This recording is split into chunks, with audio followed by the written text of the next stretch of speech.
دے دیں تو پھر تو بہت سارا گند ہو جائے گا، جو اس میں بہت گند نکلتا ہے جس سے گھن آتی ہے انسان کو. تو اس سے پتہ چلتا ہے کہ جو دو چیزوں کو مستثنا کیا ہے نبی صلی اللہ علیہ وسلم نے، مچھلی اور ٹڈی، اس کے علاوہ سمندر میں آپ کسی چیز کو نہیں کھا سکتے. ایک اور اہم ترین بات یہ کہ دیکھو جس چیز میں ابتلا ہوتا ہے نا، اس کے بارے میں ایک دو حدیثوں سے مسئلہ حل نہیں ہوتا. ابتلا کا مطلب صحابہ کرام، یہ جو عرب ہے یہ تو تین طرف سے جزیرہ ہے، جزیرہ نما ہے ان کے یہاں، تو تینوں طرف اگر سمندر میں مچھلی کے علاوہ بھی مخلوق حلال ہوتی تو کسی ایک صحابی یا تابعی سے ثابت تو ہوتا کہ انہوں نے جھینگا یا کیکڑا کھایا ہو، جبکہ کوئی ضعیف حدیث بھی ہمیں اس بارے میں نہیں ملتی. حالانکہ جو ساحل سمندر پہ رہتے ہیں وہ تو جتنا شوق سے مچھلی کھاتے ہیں اس سے زیادہ جھینگا اور کیکڑا کھا رہے ہوتے ہیں وہ. تو یہ بہت مضبوط دلیل ہے امام حنیفہ کی، کیوں میں نے بتایا تھا نا وہ امام صاحب پہلے قرآن کو وہ زیادہ اہمیت دیتے ہیں. تو قرآن کی جو دو آیتیں ہیں نا کہ تمہارے لیے مردار کو حرام قرار دیا گیا ہے، حدیث میں صرف مچھلی کو مستثنا کیا گیا ہے، تو اس آیت کو، اور پھر خبائث حرام ہے، تو کہتے ہیں اگر یہ سب چیزیں آ جائیں تو اس میں تو پھر کچھوے اور مگرمچھ اور بھی اور اس سے بھی زیادہ ایسی چیزیں جو انسان روز کو پھینکتا ہے کہ یار یہ کیا گند ہے. تو کسی صحابی سے ثابت نہیں ہے، کسی تابعی سے ثابت نہیں ہے کہ مچھلی کے علاوہ کسی بھی چیز کو انہوں نے ایک دفعہ کھانا بھی ثابت نہیں ہے. تو اس لیے، اور پھر ویسے بھی گوشت جو ہے نا، گوشت اس میں اصل ہے حرمت، جب تک حلال ہونے کی دلیل نہ ہو اس کو کیا سمجھا جائے گا؟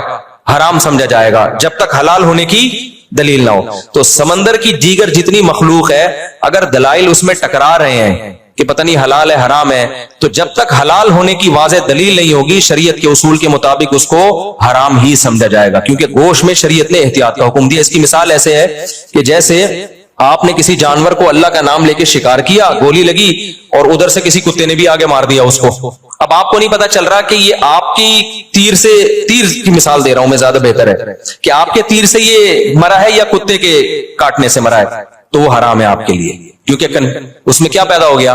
شک پیدا ہو گیا. جب تک یقین نہ ہو اس کو حرام سمجھا جائے گا.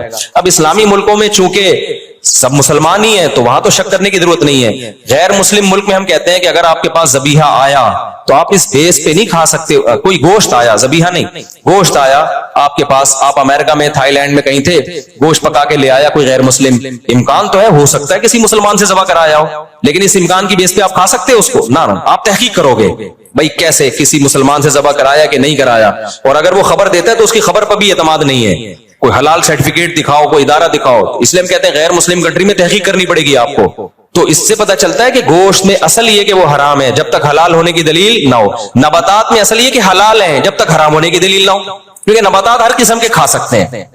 اس میں جب تک حرام ہونے کی دلیل نہیں ہوگی تو آپ حلال ہی سمجھیں گے، لیکن گوشت میں جب تک حلال ہونے کی دلیل نہیں ہوگی آپ اس کو کیا سمجھیں گے؟ حرام سمجھیں گے. تو امام حنیفہ یہ کہتے ہیں کہ بھئی مچھلی کے حلال ہونے پر تو دلائل ہیں، قرآن میں بھی تذکرہ کر دیا، نبی نے بھی کھایا اس کو، صحابہ بھی کھاتے تھے، صحیح حدیث ہے کہ دو ہمارے لیے مردار حلال ہیں. اس کے علاوہ کے بارے میں دلائل یہ کہتے ہیں کہ ناجائز ہے، اور اگر آپ ان دلائل سے نہیں مانتے تو وہ خاموش ہے شریعت اس بارے میں. تو جب تک ان کے حلال ہونے کی واضح دلیل نہیں ہوگی ان پہ ناجائز ہونے کا ہی احتیاطاً فتویٰ لگایا جائے. سمجھ میں آ رہی ہے بات؟ ایک آخری بات کر کے میں اس بحث کو سمیٹتا ہوں. یہ اختلاف تو ہے کیکڑے میں اور جو بھی مگرمچھ وغیرہ سب چیزوں میں ہم اس کو ناجائز سمجھتے ہیں، صرف مچھلی کو. جھینگے کے بارے میں خود حنفیوں میں اختلاف ہے، صرف جھینگے کے بارے میں.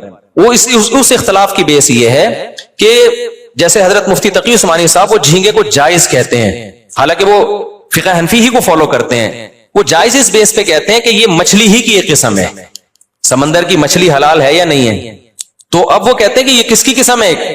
مچھلی کی قسم ہے. جب مچھلی کی قسم ہے تو یہ جائز ہے، جبکہ ہمارے ہاں جو احناف میں جو جمہور علماء ہیں وہ کہتے ہیں کہ مچھلی کی قسم میں یہ داخل نہیں. حضرت مفتی تقی عثمانی صاحب کا جو استدلال ہے وہ یہ ہے، میں نے پورا ان کا رسالہ پڑھا. اس طرح بنگلہ دیش کے علماء بھی اس کو مچھلی کی قسم میں داخل کرتے ہیں. مفتی عبدالسلام چاٹگامی رحمۃ اللہ علیہ بڑے مفتی تھے بنوری ٹاؤن کے، بنگلہ دیش سے ان کا تعلق تھا، وہ بھی کہتے تھے مچھلی کی قسم میں داخل ہے. اور اس کی دلیل وہ یہ دیتے ہیں کہ بھئی جتنی بھی لغت کی کتابیں ہیں نا اس میں جھینگا مچھلی لکھا ہوتا ہے. کیا لکھا ہوتا ہے؟ جھینگا مچھلی. جو مولانا یوسف الجہانوی شہید رحمۃ اللہ علیہ تھے، یا مفتی رشید احمد صاحب، یا جو ہمارے جو جامع الرشید کا فتویٰ ہے وہ یہ ہے کہ بھئی یہ مچھلی کی قسم میں داخل نہیں ہے. اور اس کے دلائل، پہلی بات میڈیکل سائنس، کیونکہ ہر فیلڈ میں نا اس کے ماہرین کی رائے کا اعتبار ہوتا ہے. تو جتنے بھی ڈاکٹروں سے ہم نے رابطہ کیا ہے، مفتی رشید احمد صاحب کے دور میں تو تمام ڈاکٹر، بہت سارے ڈاکٹروں کا پورا پینل بلایا تھا اور ان کا تھا میڈیکلی یہ کیا ہے. انواع ہوتی ہیں نا جانوروں کی، تو کیا مچھلی میڈیکلی کسی بھی طرح سے جھینگا جو ہے وہ میڈیکل سائنس کی نظر میں کسی بھی طرح مچھلی کی اقسام میں داخل ہے یا نہیں ہے؟ تو ان ڈاکٹروں کی رائے یہ تھی کہ میڈیکلی انسان کو گدھا کہہ دینا اتنا عجیب نہیں ہے، جھینگے کو مچھلی کہہ دینا بہت، کیونکہ انسان اور گدھے میں بہت ساری چیزیں ایک جیسی ہیں، ریڑھ کی ہڈی ہے، چلتے ہیں دونوں، لنگس ہیں، سمجھ رہے ہیں کہ نہیں سمجھ، بہت ساری چیزوں میں مماثلت ہے. میں یہ نہیں کہہ رہا کہ انسان گدھا ہے ڈاکٹروں کی نظر میں، یعنی ان میں بہت ساری چیزیں آپس میں کیا کرتی ہیں، میچ کرتی ہیں. جھینگے میں اور مچھلی کا تو کوئی عضو بھی ایک دوسرے سے مشابہ نہیں ہے. تو وہی کہتے تھے کہ میڈیکلی تو یہ امپاسبل ہے کہ آپ جھینگے کو مچھلی کی اقسام میں داخل کر لیں.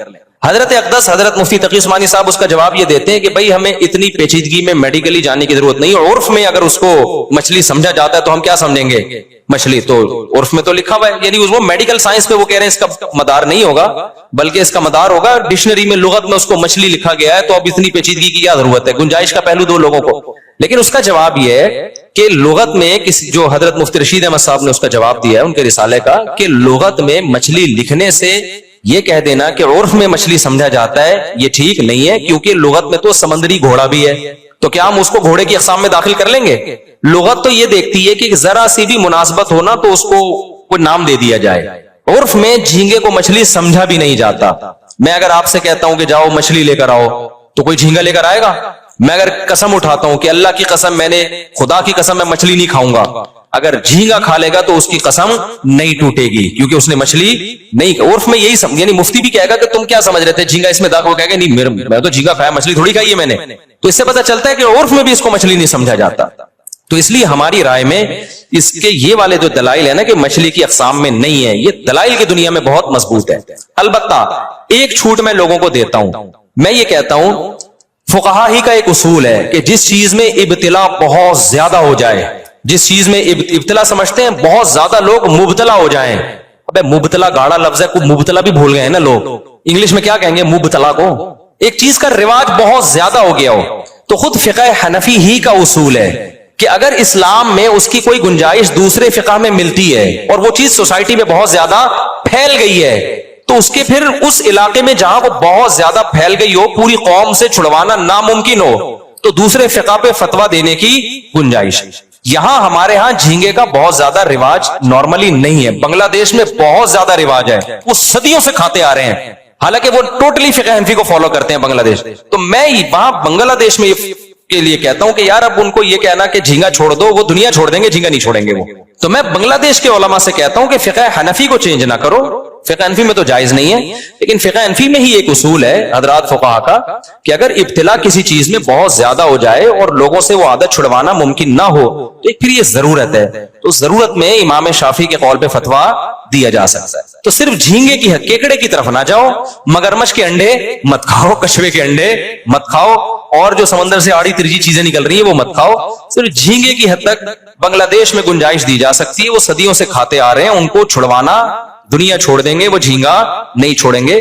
تو کہیں ایسا رواج ہونا تو پھر اس میں جو ہے وہ دوسرے فقہ پہ عمل کیا جا سکتا ہے، کیونکہ بہرحال ایسا تو نہیں ہے نا کہ اتفاقی مسئلہ ہو، کتے کی اجازت نہیں دی جائے گی کہ آپ کے مسلمان چائنا میں جو رہتے ہیں تو چائنیوں کو دیکھ دیکھ کے سب نے کتے کھانا شروع کر دیے، اس کی گنجائش نہیں ملے گی.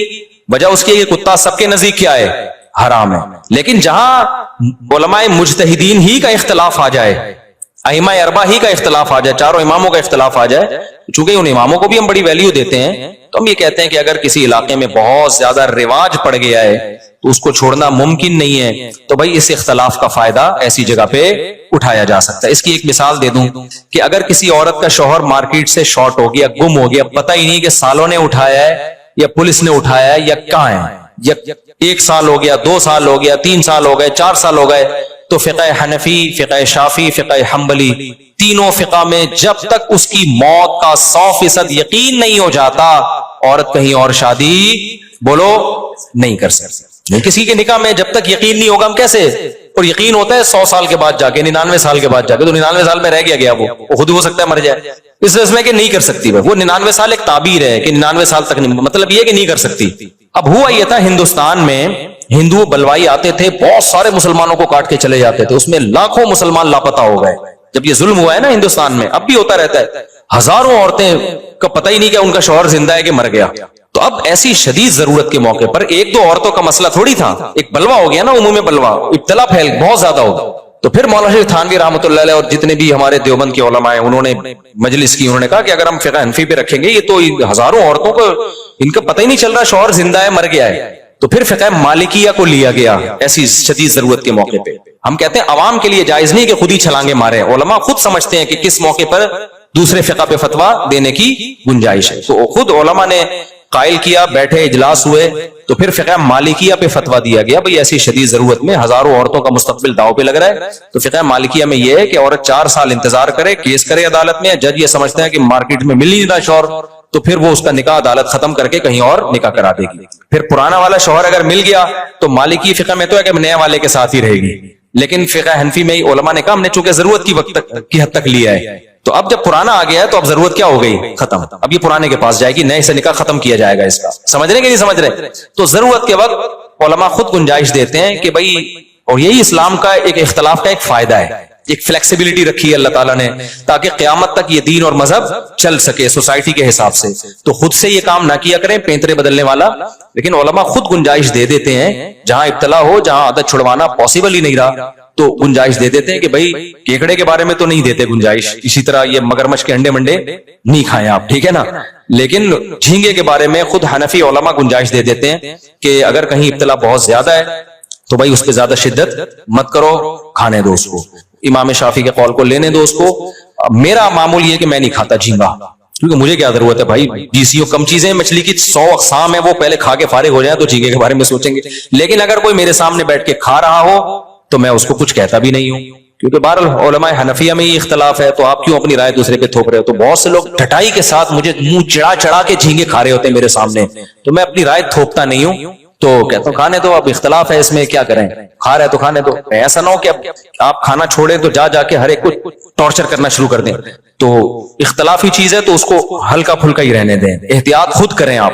اتنی ساری چیزیں ہیں. امام صاحب کا موقف جو ہے دلیل کے لحاظ سے بہت مضبوط موقف ہے, بہت مضبوط موقف. کسی صحابی نے نہیں کھایا, کسی تابعی نے نہیں کھایا, بھائی مچھلی کھائی ہے تو مچھلی کھاؤ آپ.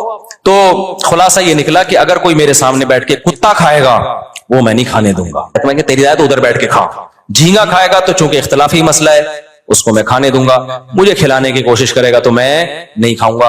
کیونکہ میرا خیال یہ ہے کہ اگر انسان اسی طرح رخصتوں پر ادھر ادھر کلابازیاں کھاتا رہے نا تو برکت ختم ہو جاتی ہے, پھر اس میں پھر وہ سری ناجائز کی طرف بھی جانا شروع کر دیتا ہے. اپنے بارے میں میرا بھائی یہ موقف ہے کہ بھائی ہاں کوئی چیز, ساری چیزیں ہی کھانے کو ختم ہو جائیں, پھر کتے سے بہتر ہے آدمی کیا کھا لے کھانا نہ مل رہا ہو, پھر یار اختلاف سے فائدہ اٹھاؤ, بھوکا تو نہیں رہنا نا, پھر اختلاف. لیکن ایسا ابھی ہے نہیں, سب کچھ کھانے کو مل رہا تو میں جھینگے کی طرف ڈائریکٹ کیوں جاؤں, احتیاط پر عمل کروں. کسی صحابی نے نہیں کھایا, کسی تابعی نے نہیں کھایا, تو میں احتیاط پر عمل کرتا ہوں. کتا کھائے گا میرے سامنے, میں اس کو کتوں کو کھلا دوں گا پھر میں. تو یہ ہے اس بارے میں پوری رپورٹ میں نے پیش کی. باقی جو